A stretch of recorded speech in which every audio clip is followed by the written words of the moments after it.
Welcome to my YouTube channel. आज हम लोग बात करेंगे कि बायोलॉजी के इम्पॉर्टेंट टॉपिक्स के बारे में जो आप सिर्फ एग्ज़ाम के टाइम में रिवीजन करके जाइए और मोस्टली क्वेश्चन उसी से रिपीट होंगे और वो ऐसे टॉपिक है जिससे कि क्वेश्चन रिपीटेड होते हैं, तो आप सिर्फ उनको पढ़ के जाना है। सबसे पहले आप एनसीईआरटी बुक लेकर के बैठ जाइए और मैं जो बताते जाऊँगी वो आप टिक करते जाइएगा और एग्ज़ाम के टाइम में आपको सिर्फ वही पढ़ के जाने हैं। ठीक है, तो चलिए स्टार्ट करते हैं।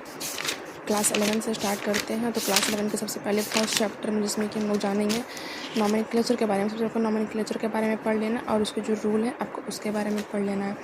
ठीक है, और दूसरा आपको इसमें पढ़ना है इसके ये कैटेगरी जो है ये आपको सारे कैटेगरी अच्छे से याद होने चाहिए क्योंकि इससे क्वेश्चन रिपीट होते हैं। ठीक है, और हम लोग चलते हैं सेकंड चैप्टर में। तो सेकंड चैप्टर में आपको पढ़ने हैं सबसे सेकंड चैप्टर में आपको जो ये कैरेक्टरिस्टिक ऑफ 5 किंगडम है ये आपको पूरे अच्छे से याद होने चाहिए, टेबल जितने भी हैं, क्योंकि इससे क्वेश्चन आते हैं। और इसमें जो ये सबसे पहले आपको ये इसमें क्लासिफिकेशन जैसे 5 किंगडम सिस्टम, 2 किंगडम सिस्टम, ये सब आपको याद कर लेने हैं कि किसने दिया था और उनमें कौन कौन से आते हैं, वो आपको अच्छे से याद कर लेने हैं। और आगे चलिए फिर हम लोग चलते हैं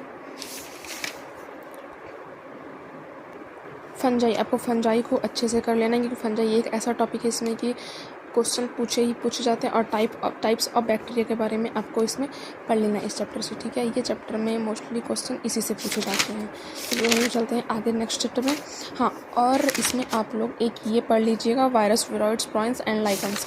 इससे क्वेश्चन कभी कभी पूछ लिए जाते हैं, आप इनको कर लीजिए अच्छे से। उसको चलते हैं प्लांट किंगडम में।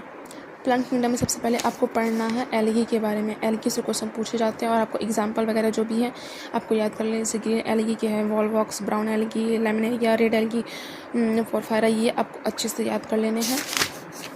इसके बाद आपको पढ़ना है इसमें ये कैरेक्टरिस्टिक, ये आपको अच्छे से याद होने चाहिए क्योंकि इससे क्वेश्चन रिपीट होते हैं और आपको डायरेक्टली इससे क्वेश्चन बनते हुए दिख जाएंगे। इसके बाद हम लोग चलते हैं आगे नेक्स्ट चैप्टर में एनिमल किंगडम। एनिमल किंगडम में सबसे पहले आपको पढ़ना है सिमेट्री के बारे में। सिमेट्री आपको अच्छे से कर लेना है इस चैप्टर में।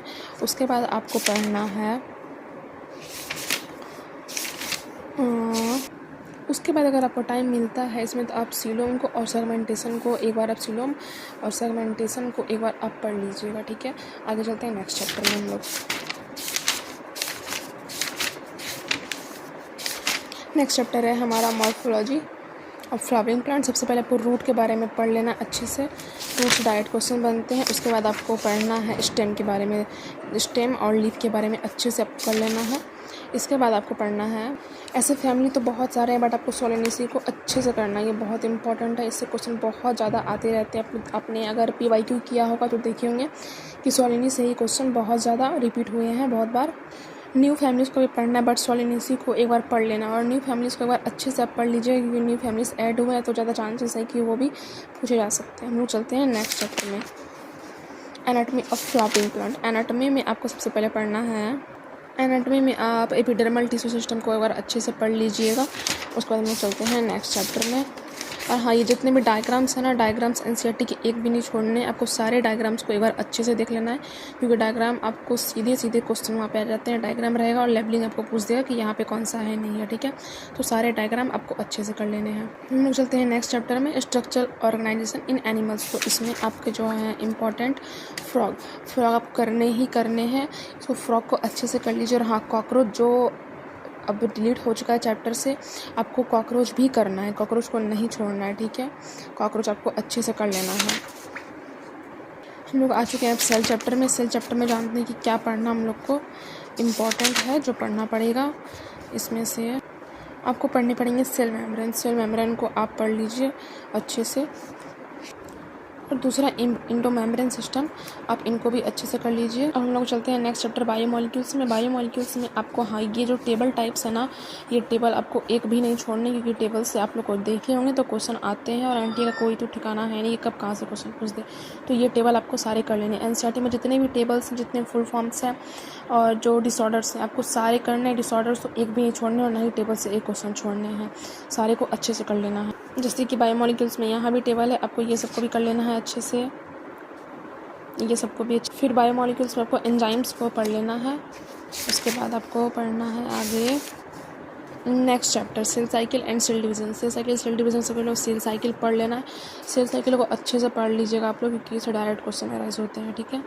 उसके बाद इस चैप्टर में आपको पढ़ना है प्रोफेज के बारे में। प्रोफेज से क्वेश्चन बहुत ज़्यादा आते हैं, तो आप प्रोफेज को कर लीजिएगा। उसके बाद आपको करना है मियोसिस। मियोसिस से भी अच्छे क्वेश्चन आ जाते हैं, मियोसिस को आप अच्छे से कर लीजिएगा। मियोसिस 1 मियोसिस 2 नहीं, मियोसिस 1 को आपको पहले अच्छे से कर लेना है। उसके बाद हम लोग चलते हैं नेक्स्ट चैप्टर प्लांट फिजियोलॉजी में। प्लांट फिजियोलॉजी में फर्स्ट चैप्टर है फोटोसिंथेसिस इन हायर प्लांट। इसमें आपको करना है इलेक्ट्रॉन ट्रांसपोर्ट चेन, इसको आप लोग कर लीजिएगा। उसके बाद करना है C4 pathway and C3 pathway, ये दोनों को आप लोग को करना है अच्छे से। और ये जो टेबल दिया हुआ है इसको आप लोग अच्छे से कर लीजिएगा याद। Next chapter respiration in plants. इसमें देखते हैं कि क्या इंपॉर्टेंट है हम लोग को पढ़ने के लिए। तो सबसे पहले इंपॉर्टेंट है आपके लिए ग्लाइकोलाइसिस, आपको ये करना है। उसके बाद आपको क्रैब साइकिल कर लेना है अच्छे से, ठीक है। क्रैब साइकिल को छोड़ना नहीं है, कर ही लेना है अच्छे से। उसके बाद हम लोग चलते हैं next chapter plant growth and development में। आपको ये चैप्टर में कुछ स्पेशली नहीं पढ़ना है, आपको ये पूरा चैप्टर पढ़ लेना है। चैप्टर भी छोटा सा है, आप ये पूरा कर लीजिएगा तो ज़्यादा आपके लिए बेनिफिशियल रहेगा। हम लोग चलते हैं फिर नेक्स्ट चैप्टर में। अब हम लोग आ गए ह्यूमन फिजियोलॉजी में। ह्यूमन फिजियोलॉजी में चलिए देखते हैं कौन कौन से इंपॉर्टेंट टॉपिक्स हैं हमारे लिए।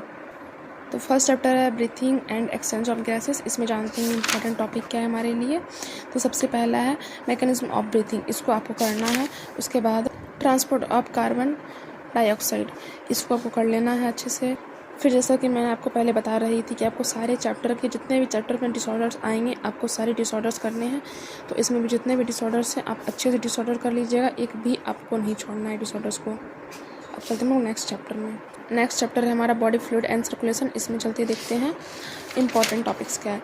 सबसे पहला ब्लड ग्रुप। ब्लड ग्रुप को आप अच्छे से कर लीजिएगा। यहाँ से ब्लड ग्रुप के टेबल बने हुए हैं, इसको आपको अच्छे से पढ़ना है। और यहाँ पे फिर आपको इसी चैप्टर में सर्कुलेटरी पाथवे को अच्छे से कर लेना है। आगे हम लोग देखते हैं नेक्स्ट कार्डियक साइकिल। ये बहुत इंपॉर्टेंट है, आपको इसको अच्छे से कर लेना है, ठीक है।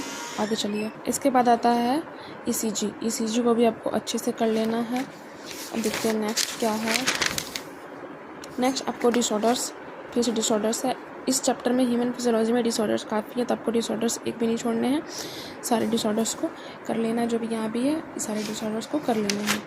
आगे चलते हैं हम लोग नेक्स्ट चैप्टर में excretory product and there elimination. इसमें जानते हैं इंपॉर्टेंट टॉपिक्स क्या है। सबसे पहला ह्यूमन एक्सक्रीटरी सिस्टम, ये आपको करना है अच्छे से। और ये सबसे पहले जब मैंने जो बताया कि डायग्राम आपको अच्छे से करना है, एक भी डायग्राम आपको नहीं छोड़ना है। जितने भी डायग्राम है सबको अच्छे से एक बार देख लेना है, माइंड में सेट कर लेना है। आगे चलते हैं। इसमें भी डिसऑर्डर्स जो है आपको ये चैप्टर के भी डिसऑर्डर्स सारे कर लेने हैं। आगे चलते हैं हम लोग नेक्स्ट लोकोमोशन एंड मूवमेंट। इस चैप्टर में क्या इंपॉर्टेंट टॉपिक है चलिए देखते हैं। सबसे पहला मसल्स आपको बहुत ही अच्छे से करने, मसल्स को अच्छे से पढ़ लेना है, कुछ भी छूटना नहीं चाहिए। आगे चलिए देखते हैं।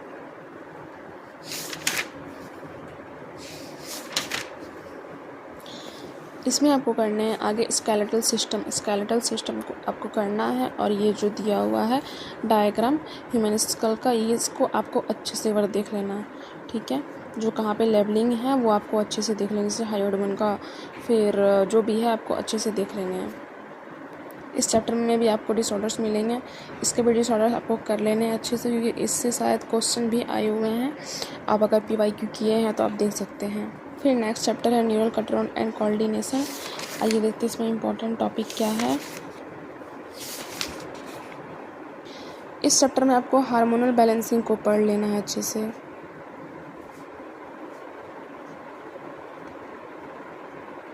इसमें हार्मोनल बैलेंसिंग को आपको अच्छे से पढ़ लेना है। उसके बाद आगे चलते हैं नेक्स्ट चैप्टर में केमिकल कोऑर्डिनेशन एंड इंटीग्रेशन। इसमें सबसे पहले आपको पढ़ना एंडोक्राइन ग्लैंड एंड हार्मोन्स के बारे में। ये बहुत ही इंपॉर्टेंट रहेंगे, खास करके हार्मोन से क्वेश्चन पूछे जा सकते हैं, तो आप इनको अच्छे से कर लीजिएगा। उसके बाद चलते हैं नेक्स्ट क्या है। इस चैप्टर को आप एक बार पूरे अच्छे से पूरे चैप्टर को पढ़ लीजिएगा, क्योंकि कुछ खास नहीं चैप्टर में, शायद आप बहुत कुछ पीछे से भी जैसे टेस्ट ओवरी ये सब तो आप पहले पढ़ भी चुके होंगे, या फिर क्लास 12 में जो तो नीट की तैयारी कर रहे हैं 12th के बाद, तो वो फिर पढ़े ही होंगे क्लास 12 में रिप्रोडक्शन चैप्टर में, तो फिर आपको ज़्यादा दिक्कत नहीं होना चाहिए इस चैप्टर में। ये पूरा क्लास 11th का रहा मोस्ट इम्पॉर्टेंट टॉपिक, जो बहुत ज़्यादा रिपीटेड होते हैं। बहुत सारे टॉपिक इस तरह मैं क्लास 12th के भी लाती रहूँगी। प्लीज़ आप लोग वीडियो को देख के लाइक और सब्सक्राइब और शेयर कीजिए अपने दोस्तों को। और अगर आपको किसी भी टॉपिक पे वीडियो चाहिए या फिर कुछ भी चाहिए तो मुझे कमेंट सेक्शन में कमेंट करें प्लीज़। Thank you.